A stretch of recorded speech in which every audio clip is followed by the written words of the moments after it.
Coucou tout le monde. J'espère que vous allez bien. Je suis trop contente de vous retrouver, de te retrouver aujourd'hui. En plus, cette journée, elle est douce, elle est agréable parce que j'ai reçu dans ma boîte aux lettres une lettre, mais pas n'importe quelle lettre. Regarde-moi comme cette carte est magnifique. Une belle carte d'une ancienne cliente que j'ai eu l'occasion d'accompagner plusieurs fois. Et cette lettre, elle est tellement remplie de douceur, elle est remplie de choses magnifiques et comme tu sais, je suis assez sensible. Je suis assez sensible, plutôt assez émotive. Donc moi, il y a beaucoup de choses qui me font pleurer et quand je reçois des cartes comme ça, je ne peux pas m'empêcher de pleurer. Je peux pas m'empêcher de pleurer parce que c'est trop beau, ça me touche. Je pense que dès qu'il y a des choses qui sont connectées à l'amour, c'est pour ça que je pleure devant autant de films, autant de trucs, c'est que vraiment, en fait, c'est quand ça me touche profondément au fond de mon cœur, les larmes viennent tellement, c'est intense en fait ce que je peux ressentir.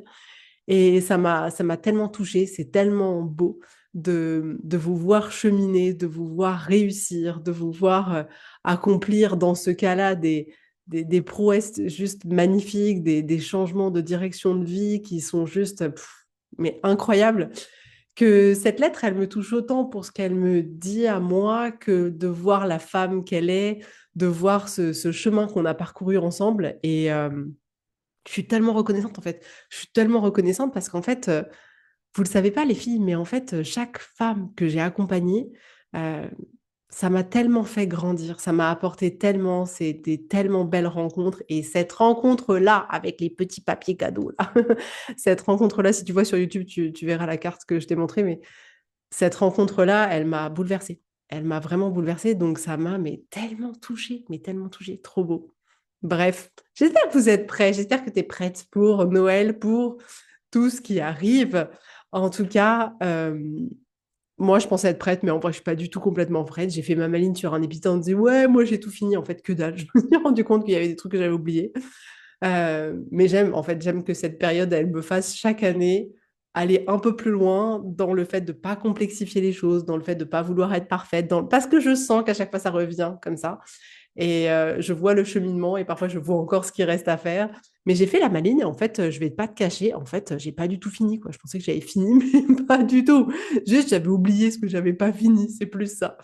Bref, aujourd'hui, dans cet épisode, euh, en fait, cet épisode, il a rien à voir avec ce qui m'a inspiré cet épisode, mais je te partage quand même. J'ai été à une réunion d'information sur les lycées pour mon aîné qui rentre au lycée l'année prochaine. Oh mon Dieu, le temps passe vite. Non mais, allô, non mais, enfin, c'est fou quoi. Je me rappelle encore ce petit bout, ce premier enfant. Je la trouvais tellement belle, tellement parfaite, ces émotions que j'avais jamais ressenties jusqu'à aujourd'hui, ce truc, et là, elle va avoir 15 ans. Non mais, qu'est-ce qui s'est passé? Bref, elle rentre au lycée, comme tu l'as compris. Et il y avait une réunion d'information sur les différents lycées publics qu'il pouvait y avoir, enfin, le lycée public auquel elle était rattachée, et les différents lycées privés. Et du coup, il y a un des lycées privés qui disait qu'un peu leur, comment dirais-je, pas leur mantra, mais oui, leur philosophie, je sais pas quoi. Bref, c'était de dire, et toi, tu fais quoi? Donc, un peu dans le sens, les profs sont là pour apporter quelque chose, mais toi aussi, tu es censé là pour faire quelque chose, et tu fais quoi? Bon, je sais pas trop si c'était bienveillant la manière dont il le pensait, mais bon, bref. Le tu fais quoi? Et le tu fais quoi, il m'a ramené à ce sujet que je vais vous partager aujourd'hui, qui d'une certaine manière est lié à ça. Mais c'est pas du tout l'origine, entre guillemets, du podcast, mais pour moi, c'était un petit rappel. Et je me suis dit, ouais, je vais faire l'épisode sur ce sujet-là aujourd'hui. Parce que dans nos vies, on attend beaucoup de l'extérieur. Moi, laisse tomber, j'attends tellement de l'extérieur. J'ai tellement attendu. J'essaye de moins en moins d'attendre de l'extérieur, mais c'est quelque chose qui était assez ancré en moi. Et je pense que on est beaucoup à attendre de l'extérieur que les autres nous comprennent, que les autres changent, que les autres soient plus doux, plus patients, plus compréhensifs, plus joyeux, plus entreprenants, etc. On attend, mais tout un tas de choses. Non, mais moi, laisse tomber, j'ai attendu plein de choses de tout le monde, de ma mère, de mon père, de ma sœur, de mon mari, de mes amis, de tout le monde, de mes enfants. C'est genre, ok, dis-moi, tu veux savoir ce que j'attends de toi? Je pouvais te sortir une liste de 100 trucs que j'attendais, hein? Dites-moi que je suis pas la seule. Bref. Et en réalité, c'est important pour moi de faire cet épisode aujourd'hui parce que on est beaucoup à faire comme ça de manière naturelle, c'est-à-dire un peu en mode pilote automatique, mais comment te dire que c'est inutile et ça ne sert à rien. On va rentrer dans le vif du sujet. Ça ne sert à rien. Donc, faut se rendre compte que quand pourquoi déjà on a tendance, tu vois, à attendre comme ça autant de choses de l'extérieur. Alors déjà, on a quand même une formation assez importante qui prône le fait d'avoir une gratification immédiate, mais qui provient de l'extérieur. Tu vois, on est un peu tous dopés à... tu regardes Netflix, ça t'apporte de la joie, tu manges des bonbons, ça t'apporte de la satisfaction, enfin, tu vois, t'es bien, tu fais des jeux vidéo, waouh, chute de dopamine. On est un peu drogué à cette dopamine immédiate qui vient de l'extérieur, qui vient de plein de stimuli. Donc nous, on est un peu là, bah ouais, c'est l'extérieur qui doit nous apporter ça, il est où le problème? Donc déjà, on est un peu quand même drivé par ça, qu'on en soit conscient ou qu'on n'en soit pas conscient. Ensuite, ce qui se passe, c'est que on a été vachement formés. La responsabilité, elle est chez les autres. T'as remarqué ou pas? C'est-à-dire que depuis tout petit, en fait, tu vois, quand il se passe un truc, on cherche le coupable. En réalité, tu te rends compte que si toi, tu ressens un truc pas bien, tu te dis, bah, je suis la victime. Donc, le principe même de la victime, c'est qu'il y a un coupable, c'est qu'il y a un bourreau, c'est qu'il y a quelqu'un d'autre. Et ce truc-là, il est tellement ancré au plus profond de nous parce qu'on l'a tellement travaillé enfant, tu vois. C'est genre, pourquoi t'es contrarié? Il m'a piqué mes affaires. Ok, c'est le coupable. Pourquoi ça va pas? Mon frère, il m'a pris ma voiture. Ok, c'est lui le coupable, tu vois. On a bien, quand même, vachement bien intégré de waouh. Si tu te sens pas bien, c'est que l'extérieur, il a pas fait ce qu'il devait faire, quoi. Donc, normal. Donc, nous, adultes, qu'est-ce qu'on fait? Sachant qu'on est vachement mature, enfin immature, enfin, tu vois ce que je veux dire? Et bah, du coup, on fait pareil. On va à l'extérieur et on est là. Quel est le coupable? Et puis bon, bah, pas de bol, hein, le coupable, ça tombe toujours sur nos proches. T'as remarqué? Ta femme, ton mari, tes parents, enfin bon, ceux que tu côtoies le plus, tu vois ils ont pas de bol, eux, tu vois. Bref, donc, faut se rendre compte que on est quand même vachement dans cette manière de voir les choses, à se dire, si je suis pas bien, c'est qu'il y a un coupable, et du coup, il faut que ce coupable, il change, il faut que ce coupable, il fasse ce que moi, j'attends qu'il fasse pour que je me sente bien. Et l'autre point, finalement, c'est que on se sort, mais complètement de l'équation. C'est-à-dire que ça nous vient même pas à l'esprit d'essayer d'aller voir un peu en nous, à l'intérieur de nous, dans notre vie, qu'est-ce qu'on fait pas. Non, en fait, on est complètement déconnecté. On est que notre focus, il est que fait vers l'extérieur. Tu vois, c'est comme si on était là avec nos yeux, avec nos oreilles, à regarder à l'extérieur et se dire, waouh, qu'est-ce que je peux regarder là dans cet environnement sans aller voir ce qui se passe dans notre environnement intérieur. Donc voilà pourquoi hein, on a un peu tendance à attendre de l'extérieur qui change, attendre de l'extérieur qui nous comprenne, attendre de l'extérieur qu'il agisse différemment. L'impact de tout ça, il n'est pas sexy. Il n'est pas sexy du tout parce que déjà, ça a tendance à tuer nos relations.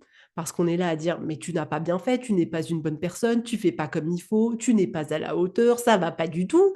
Donc ça, comment te dire que ben, je crois que ça aide pas trop les relations.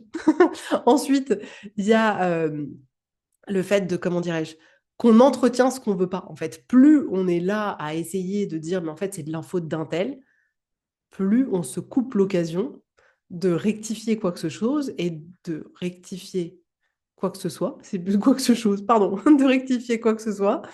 Et du coup, on perpétue en fait ce qui nous convient pas dans notre vie au lieu d'être dans quelque chose de plus créateur. Et c'est ça aussi, c'est que on en perd notre pouvoir créateur en fait. On est là spectateur à attendre de voir qu'est-ce que la vie elle va nous proposer. On attend de voir tiens est-ce que les gens ils vont faire ce qu'on veut. Tiens est-ce que je vais avoir la chance que la personne fasse exactement ce que j'attends pour me sentir bien.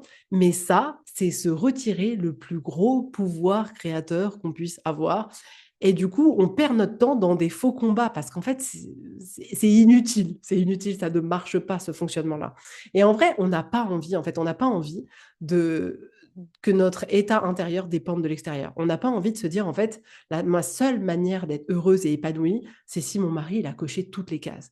Ma seule manière d'être en paix, etc., c'est que mes parents m'aient compris, que mes parents s'excusent, que mes parents... Non, en fait, on a envie de pouvoir se créer ça peu importe ce que l'extérieur fait. Ça ne veut pas dire que notre mari ne va peut-être pas changer sur certains points parce qu'il se sera rendu compte que, tiens, effectivement, en fait, c'est pas cet homme-là qu'il avait envie d'incarner auprès de toi, mais auprès de tout, enfin bref, mais ce qui est certain, c'est que ça vient de nous avant tout, en fait. On a envie que notre bonheur, il dépende de nous. Et c'est ça aussi la maturité émotionnelle, c'est d'arrêter de dire, mais je suis pas bien, c'est ta faute. Non, en fait, on est chacun responsable de ce qui se passe à l'intérieur de nous. Et ma proposition aujourd'hui, c'est vraiment une proposition à incarner ce que toi, tu as envie de voir dans cette vie-là. Et on l'a déjà entendu, tu sais, genre, soit le changement que tu as envie de voir dans ce monde ou des choses un peu comme ça. Et je veux pas te sortir un slogan comme ça, mais il y a tellement il y a de vrai, il y a du vrai là-dedans, il y a de la sagesse là-dedans. C'est-à-dire que toi, à ton échelle, tu as besoin d'incarner ce que tu as envie qui se matérialisent dans ta vie. Et si je vais te prendre des exemples, en fait, si tu veux, on peut par exemple être beaucoup à dire, ouais, mais moi, je voudrais, par exemple, dans mon couple, avoir plus de douceur. Et ben moi, je t'invite à te retourner la question et à te demander, mais moi, comment j'apporte de la douceur dans mon couple? Parce qu'on peut se dire, dans mon couple, j'aimerais plus de douceur, plus d'amour, plus de côté vivant, plus, je sais pas moi, un couple plus torride et peut-être qu'on attend de nos parents qui nous comprennent ou on attend qu'ils s'excusent ou qu'on attend plus, je sais pas moi, de compréhension et peut-être que de nos enfants, on attend que ce soit plus calme, serein, pacifiste, etc. Mais l'air de rien, moi, je voudrais que tu te poses la question et toi, tu fais quoi? On en revient à mon point de départ, mais c'est vrai. Et toi, tu fais quoi? C'est-à-dire quel rôle tu joues? Qu'est-ce que tu incarnes? Euh, Comment toi, tu contribues à apporter ce que tu demandes à avoir, à apporter ce que tu veux voir dans le monde, ce que tu veux voir dans une relation, ce que tu veux voir dans un partenariat. Et ça, c'est oufissime quand tu te poses la question parce que on peut être tellement personne, par exemple, à être dans un couple et à dire oui, mais voilà, moi j'aimerais que dans mon couple, il y ait plus de douceur, qu'il y ait plus d'attention. Mais toi, à quel moment tu es doux avec ton partenaire? Est-ce que dans tes propos, tu es doux? Est-ce que dans ton toucher, tu rentres le soir, tu le touches, tu l'embrasses, tu le prends dans tes bras? Qu'est-ce que toi, d'une certaine manière, tu fais pour générer cette douceur que tu attends recevoir? Et, et en fait, ça, tu peux l'appliquer dans absolument tous les exemples en fait que je t'ai fournis. C'est, par exemple, si tu attends que tes parents ils te comprennent, que tes parents ils acceptent tes choix, toi, de quelle manière tu les acceptes? Et je te dis pas de quelle manière tu les acceptes parfaits comme tu as envie qu'ils soient. Non, de quelle manière toi tu les acceptes comme ils sont aujourd'hui. C'est-à-dire avec leur package qui est sexy et leur package qui est pas sexy. Et ça veut dire ça, c'est-à-dire que si tu attends de tes parents qui te comprennent et qui soient à l'écoute et qui soient ouverts, toi, sois à l'écoute et sois ouvert avec eux.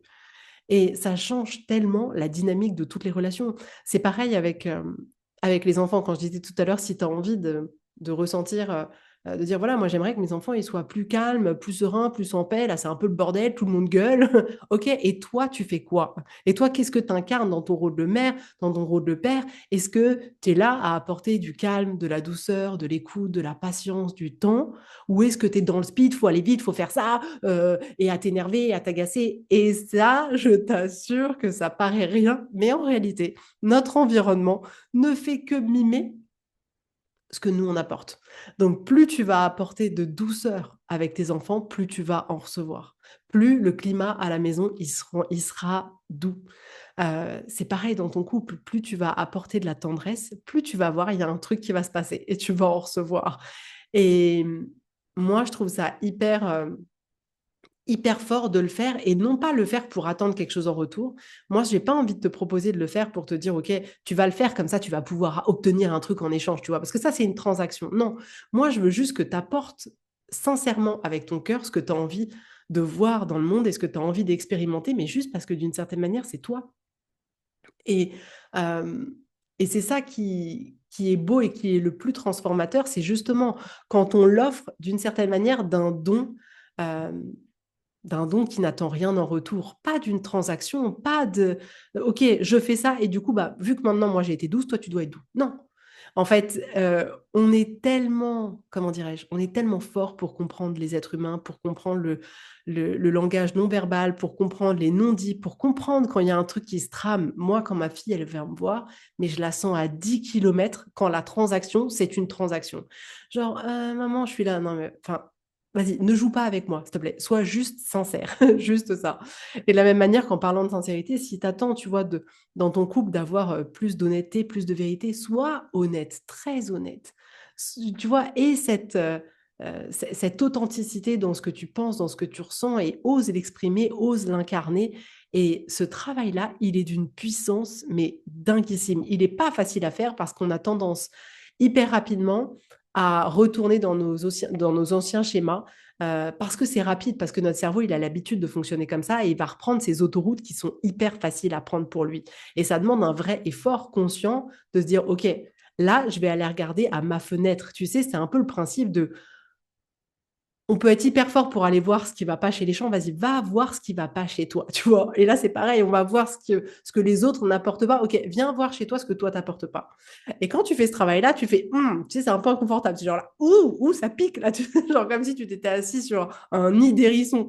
De vraiment te dire, enfin, tu te rends compte et tu fais, en fait, j'avoue, en fait, c'est vrai que moi non plus, je la porte pas. Et en fait, on a besoin d'avoir cette honnêteté vis-à-vis de soi pour se permettre justement de pouvoir changer les choses et de pouvoir être créateur de nos vies et arrêter de subir, d'attendre et encore d'attendre de l'extérieur.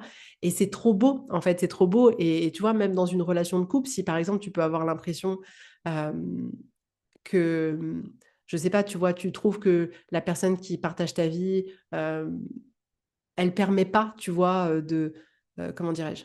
Elle te permet pas d'avoir une vie hyper active parce qu'elle préfère rester à la maison. Elle est plutôt, voilà, casanière, hop, hop, hop, je reste chez moi. Et du coup, tu sens que tu n'as pas beaucoup de relations sociales. Et du coup, tu en veux à cette personne en disant non, mais voilà, en fait, je suis en train de m'éteindre là. Si tu as aussi peut-être, je sais pas moi, l'impression de te dire, je sais pas, je trouve que cette personne, elle n'est pas assez vivante, que mon partenaire, il s'éteint. Et du coup, c'est pas ouf. Moi, j'ai envie de partager ma vie avec quelqu'un qui est plus lumineux et plus entreprenant à créer des sorties, etc., etc. Et ben l'air de rien, moi je te conseille de toi être capable de créer ça pour ta vie. Tu vois ce que je veux dire? De pas attendre de dire en fait j'ai besoin que ce soit la personne qui partage ma vie, qui me crée mon emploi du temps avec plein de sorties, de personnes invitées à la maison, de pas attendre que ce soit la personne qui partage ta vie qui te permettent, tu vois, de te sentir plus vivant, plus gai, plus en joie, mais que ce soit toi qui crée ça, que ce soit toi qui incarne le fait d'être en joie, le fait d'être pétillante, le fait de savoir créer des relations avec les gens, de créer des dîners chez toi, tu vois, de créer toutes ces relations sociales. Et là, c'est puissant. Parce que c'est ce qui se passe souvent dans de nombreux couples, c'est-à-dire, ah, mais en fait, j'attendais pas ça, tu me le donnes pas, du coup, je change de partenaire. Et en fait, tu changes de partenaire et tu dis, ah non, mais en fait, ok, lui, il m'apporte ça, mais l'autre, il ne me l'apportait pas. Mais par contre, il ne m'apporte pas tout ça. Et en fait, c'est le meilleur moyen de reproduire les choses et souvent de se planter parce que l'objectif, c'est que toi, tu puisses créer ce que tu as envie de voir apparaître dans ta vie. Que ce soit pas à l'autre de t'apporter ce dont toi, tu as besoin. Que ce soit toi qui sois créateur, qui utilise cette force créatrice que tu as à l'intérieur de toi. Laisse tomber, il n'y a pas besoin d'avoir une formation. Tu l'as déjà, que tu l'utilises pour justement pouvoir créer tout ce que tu as envie de voir apparaître dans ce monde. Parce que, tu vois, même quand tu as envie de plus de douceur, c'est parce que tu incarnes la douceur que tu la ressens au fond de toi.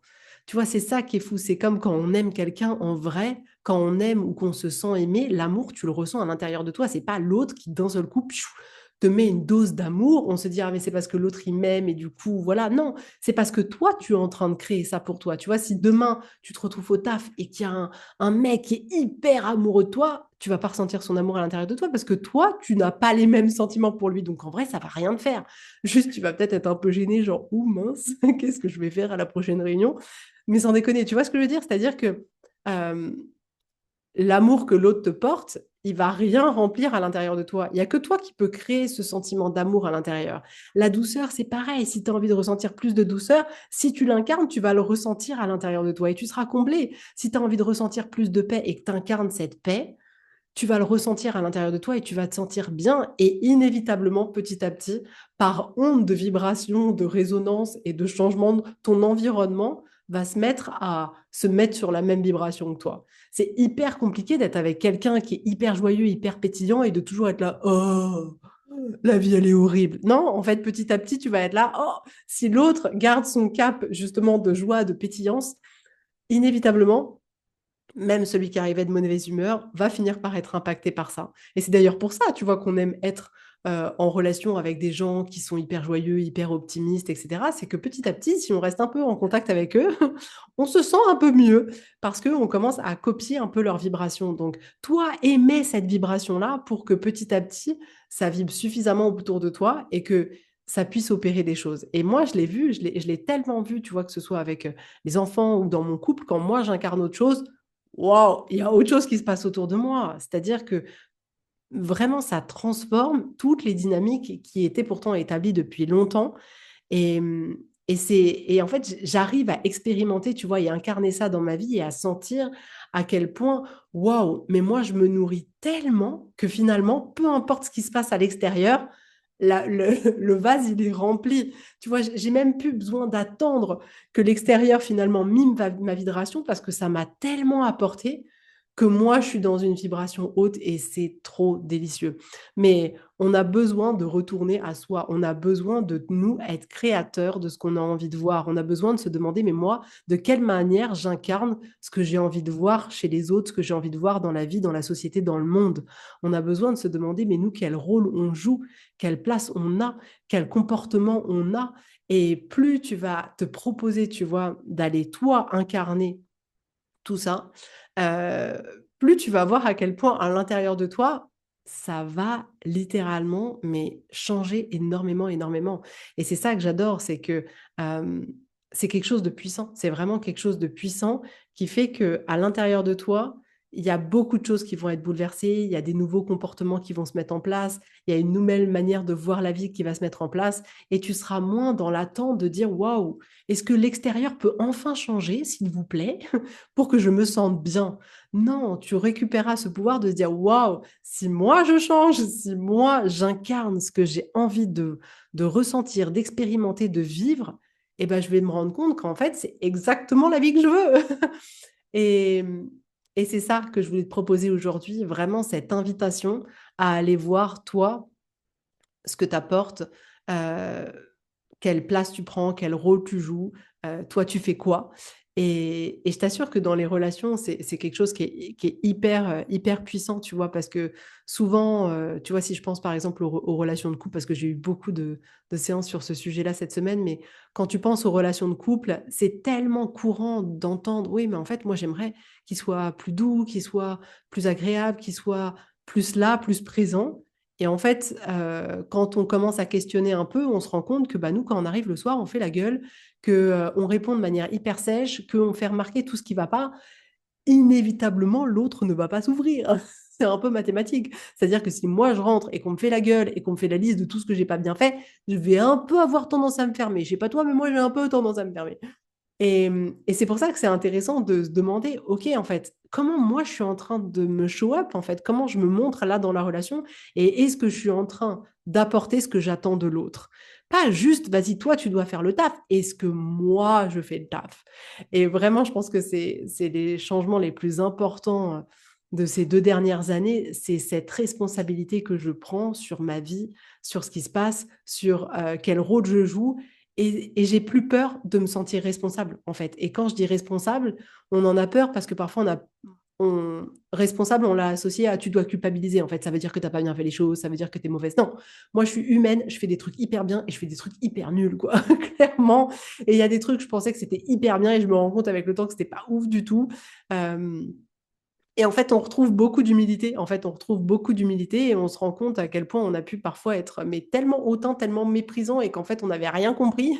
Et c'est bon, en fait. C'est bon parce que le fait d'aller voir, d'avoir envie d'aller voir où est-ce que nous, on a merdé, mais c'est tellement puissant, en fait. Parce que si tu n'as plus peur d'aller voir où tu as merdé, c'est que déjà tu vas voir où tu as merdé. Et si tu vas voir où tu as merdé, ça veut dire que tu es en train d'aller récupérer ton pouvoir pour changer les choses. Donc c'est juste sublimissime. Euh, donc c'est ce que je voulais te proposer aujourd'hui, d'aller voir. Et toi, tu fais quoi? Et toi, tu fais quoi?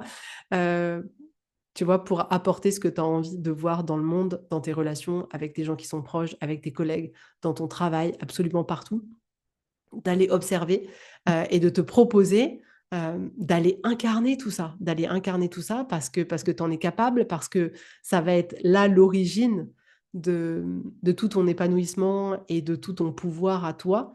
Donc, j'espère que cet épisode, il t'aura plu. J'espère que j'ai été assez claire. Je sais pas trop. En fait, là, j'ai un doute sur le fait de est-ce que j'ai été claire ou pas, mais je l'espère. Sinon, n'hésite pas à m'envoyer un petit message pour me dire, Letty, j'ai rien compris à ce que tu as raconté. Parce que pour moi, c'est tellement clair dans ma tête. Et parfois, j'espère être à la hauteur pour transmettre ce que j'ai envie de vous transmettre. Mais, euh, mais j'espère que ça t'aura parlé. En tout cas, ce podcast-là. Et vraiment, c'est pas du tout une invitation à aller se dire oh, mais en fait, je suis trop claquée au sol, tu vois. Ou alors de le faire, mais de manière cool et humoriste, genre merde, il va falloir qu'on change les choses, mais certainement pas d'une place de non-amour de soi. Je veux que tu t'aimes, même quand t'as merdé. Maintenant, j'arrive à m'aimer, même quand j'ai merdé. Pas toujours, mais de plus en plus.